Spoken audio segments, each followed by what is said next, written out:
Hi guys, good morning, good afternoon, good evening to everyone. Okay, let us see today about the Linux booting process. Okay, so everyone like the freshers or the guys who have actually completed the course, right? The domain changes, whoever it may be, mostly like freshers or 2+ or 3+ years of experience, they should know about the booting process as because it's going to be the primary question in the interview. Okay, as big as why I'm saying this one, right?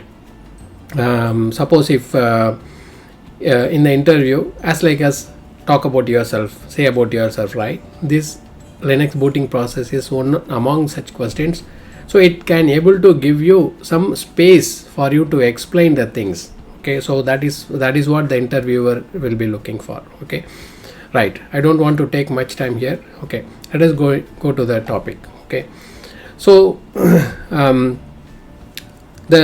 when you press the power button, okay, it has to go for multiple steps, multiple stages, right? And finally it has to reach one destination, right? This particular process starts from pressing the button, and when it reaches the destination is actually called as booting process. Okay, so here let me just give you some idea. So here you can see this is the physical RAM. Okay, let me just explain you along with the diagram. Okay, so this is called as a primary memory, and here you can see the secondary memories like the hard disk drive or the CD drive or DVD drive, okay, or the USB drive, something like this. Okay, so now in these secondary devices, okay, so all these are considered as a secondary devices. Okay, and the above one is a primary device. So here you can see that it may be a hard disk drive, or it may be a CD drive, or it may be a USB drive. Okay, whatever it may be. Okay, the program is actually called as the booting program is also a software. Okay, the booting program should be available. Okay, so now you can see this booting program, consider that it is available here. Okay, and the supporting program for the booting, right? Supporting program for the booting is actually also be available in this location. Okay, let us see this one. Okay, the first one which I am talking about, right? So that is actually a kernel file. The next one I'm talking about is the initramfs. See here, this one is actually a kernel file. This one is actually called as the initramfs. Okay, so the first one is both these guys are available in your /boot file system. Okay, /boot file system may be very small space, maybe 100 or 200 MB in size. It contains only the booting informations, booting files. So this is the Linux kernel file, and this one is the supporting file which contains all the necessary device drivers. Okay, before explaining this one, we want to understand one more thing. Okay, like when the construction is happening, right? Just imagine that the mason is trying to construct a wall. Okay, there he'll be constructing, but the supporting guys will be helping the mason to continue the process without any breakage. For example, they will supply the bricks, they will supply the cement paste and other things. Okay, so that the mason can able to construct the walls perfectly, right? That was that particular scenario, just keep it in mind. Okay, now the same thing I'm just going to explain, as because this is also going to be a construction like thing. Okay, so now you can see what will happen first of all. Okay, so let me just like for example, here you can see this particular program will be climbing from here to here. Okay, this program is nothing but a Linux, will be climbing from this location to this location. See here, this particular process of climbing from the secondary memory to the primary memory is actually called as booting. Okay, please note that this is very essential part that everyone need to understand. Okay, this is not only in Linux but also in everywhere. And when the as I mentioned, the kernel should be loading in this location, one particular area in the physical RAM. Right, now you can see, is this enough that everything will be done? No, not like that. See here, this program will also be loaded into the physical RAM. This program is a supporting program which is actually called as init RAM-fs, or sometimes previously it was called as init RD. So it also will consume some space in the physical RAM. So that is the reason it is called as init RAM-fs, stands for init RAM file system, because it will consume some space in the physical RAM as a file system.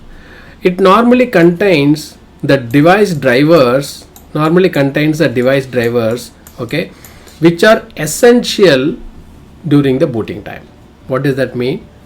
And non-essential also there, right? Essential means, for example, the device driver for the keyboard, the device driver for the like a mouse, the device driver for the VGA, the device driver for the hard disk drive, etc. Okay, and everything is available here, right, while the construction is going on. Here, for example, if we want to allocate some space for the keyboard, right, here the device driver for the keyboard will be sent by this guy called init RAM-fs, or will be collected by the kernel, and this will be happening as the supporting staff is actually giving the bricks or cement paste to the mason, right? Similarly, this will also happen like that. Mouse, for the mouse construction, software will be provided, I mean the device driver will be provided. Like that, for each and every basic construction, this will be supplied from here to here, and finally what happened, everything is completed. Once everything is complete, the RAM-fs, that init RAM-fs will be removed from the physical RAM. Only we can able to see the kernel part here. Okay, so that is what we need to understand. But also one more thing, so as the physical RAM is volatile in nature, means when the power goes, nothing will be there. So every time, even when reboot or the power goes, every time this construction is going to happen, and this is going to be the base for everything. And the space which is consumed by the kernel is actually called as kernel space, and the space which is not consumed by the kernel is actually called as the user space or user area, where the normal applications will be consuming the space for their own purpose. It may be a root user, or it may be any other user, right, which everything will be falling under the user space. Okay, so that is what we need to keep it in mind. Okay, right. So and in the sequence, okay, now when you switch on the power button, right, what will happen?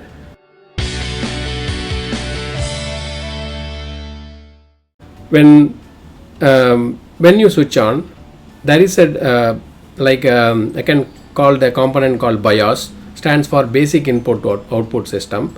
So that will try to trigger a post stands for power on self test. Okay, the power on self test will be conducted. Okay, maybe for the 14 to 17 such tests will be happening, like whether the RAM is working fine, whether the VGA is working fine, everything will be tested. Okay, the basic informations will be collected and tested. If there is a problem, then it will not go further. Okay, it will stop there itself. Okay, that's what sometimes you can able to see some memory, some beep size, right? So some beep sound will be available in case if there is a problem in the RAM. Okay, right, that's a part. Once it is completed, then the BIOS will try to search for the booting sequence or the booting device. As I mentioned here, the hard disk may have, or the CD drive may have, or everything may also have, but we can able to select what is the priority, which one we can select first. For example, normally the hard disk will be the first priority, and it will try to find out the hard disk first MBR or zeroth sector, I can say. Okay, that is, MBR stands for master boot record. That master boot record contains the information about the booting, right? Where, in which device, in which location. So all these informations should be available in the master boot record. The master boot record, which contains 512 bytes, okay, is further divided into 446 bytes, okay, and 64 bytes and 2 bytes. Out of that, 446 bytes is the actual MBR and 64 bytes for the partitioning information and 2 bytes for the magic information, okay. So that can manage internally. So these are all, whatever I am talking about is actually for the BIOS system, and it is a old method and still we are using, it's a legacy and we are using that. But other than that, you also have UEFI method, which is somewhat very secured kind of security is required, right? So data center, even though someone actually acquired the data center, or someone actually entered somehow, right, and they should not able to actually compromise the entire system. So that's how some UEFI EFI kind of firmware is also available, okay, right. So now once the BIOS is actually loaded the booting device, which is actually called as the bootloader. Bootloader will be available in your 446 bytes, okay. And once it is loaded, what happen? It will try to go to that particular location on the hard disk. For example, /boot/grub/grub.cfg in the Linux. In the Microsoft or in the Macs, it will be in some other location. It will try to load the entire kernel into the memory, okay. That is how it is going to happen. And once it is loaded completely, okay, once the kernel is loaded, now what is the next, okay. Once the kernel is loaded, we know that the initramfs is not available, and we'll have only the kernel, complete kernel. Now it will check for the target, okay. So target is what? For example, if I start from home, my office is a target. If I start from home, maybe if I start from office, maybe I can go to any shopping mall, I can go to any other locations, or I can come back to my home, right? So that is similarly here also the target for the machine. Either it may go to the CLI mode, command line interface, or it may go to the graphical environment, okay. So based on that, the modules will be loaded, the services will be loaded, so everything will be loaded, okay. There are also some other problems will be there, and I will explain that in the next troubleshooting section. And but this particular sequence you need to know, okay. That is the main reason why I am explaining this one, okay. So once the module is loaded, once the target is loaded, either it may come to the command line prompt, or it may go to the graphical environment. Based on the configurations, it will come. After that, the user will be logged in based on the user credentials, like the username and password, either the root user or some other user. You can able to do that, okay. So that's it. This sequence you should know, anyone should know. Once you know that, then probably we may see the troubleshooting in this section, in this particular area. Next to that, okay, I will also release some other videos in that would be really helpful for you. So please go through that and try to share, okay. Thanks guys, we'll catch up later. Thank you, bye.